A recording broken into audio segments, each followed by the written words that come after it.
Hello guys. তো আজকে বৃষ্টির ওয়েদার, তো কি মনে হলো একটু রিলস করা যাক, একটু রেডি হওয়া যাক। তো আমি শাড়িটা পরে নিয়েছি, শাড়ি ব্লাউজ পরে নিয়েছি, তো এখন মেকআপ করার পালা। তো ফার্স্টে আগে আমি একটা টিস্যু নেব, টিস্যুটা দিয়ে সুন্দর করে মুখটা পরিষ্কার করে নেব। তো আমার এদিকে মুখ ক্লিন করা প্রায় ডান। তো ফার্স্টে আমি পিলিক্সের টোনারটা অ্যাপ্লাই করে নেবো মুখে ভালো করে। মানে আমি বলতে চাইছি সবার আগে skin preparation must important. Skin যদি প্রিপারেশন না করা হয় তাহলে মেকআপ ভালো বসার থেকেও বড় কথা, মেকআপের ভেতরে যথেষ্ট কেমিক্যাল থাকে, তো সেগুলো আমাদের স্কিনকে খুব বাজেভাবে ড্যামেজ করতে পারে। তো এরপরে আমি অ্যাপ্লাই করবো পিলগ্রিমের এই সিরামটা, খুব সুন্দর একটা সিরাম।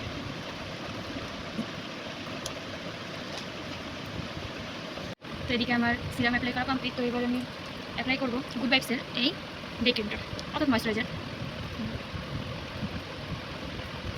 এটা আমি খুবই সামান্য পরিমাণ দিই, কেননা এই ময়েশ্চারাইজারটা অল্পতেই কাজ করে। তো আমি এখন সুইস বিউটির এই প্রাইমারটা ইউজ করছি। তো আমি প্রাইমার এটা নিয়ে নিচ্ছি। তো প্রাইমারের সাথে আমি সুইস বিউটির এই ফাউন্ডেশনটা একটু মিক্স করে দেবো। ফাউন্ডেশন একদম সামান্য পরিমাণ নিয়ে নিচ্ছি। এবার দুটোকে একসাথে মিক্স করার পালা। মিক্স করে দেবেন একদম। এবার ব্লেন্ডার দিয়ে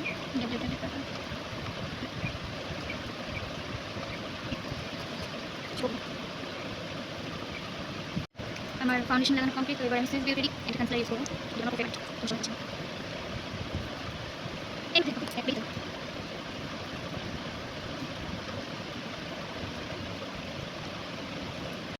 তো এরপর আমি দিয়ে দেবো একটু কমপ্যাক্ট পাউডার। আমি কোনো ব্লাশ যেহেতু ইউজ করছি না বা করি না,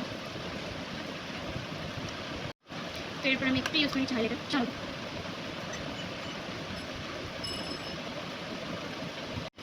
তো আমার ফেস মেকআপ মোটামুটি কমপ্লিট, আই মেকআপটা লিপস্টিকটা বাদে। তো আমি এখন সুইস বিউটির ফিক্সার ইউজ করছি।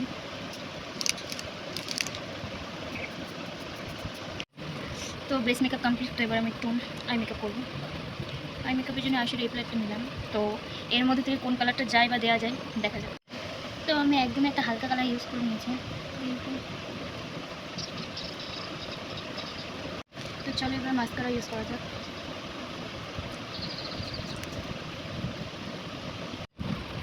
তো এবার একটু আইলাইনার দিয়ে নেবো। আমি আইলাইনার দিয়ে তো খুবই কাঁচা, তো পেন্সিল দিয়ে দেখা যাক পারি নাকি। তো আমি এই কালার লিপস্টিকটা দিচ্ছি। তো এদিকে আমার মেকআপ মোটামুটি কমপ্লিট। তো এবার জুয়েলারিগুলো পরার পালা, পরে একবারে আসছি। তো guys, this is my final look. কেমন লাগছে অবশ্যই জানবো। তো আজকের মতন টাটা, দেখা হচ্ছে নেক্সট ব্লগে।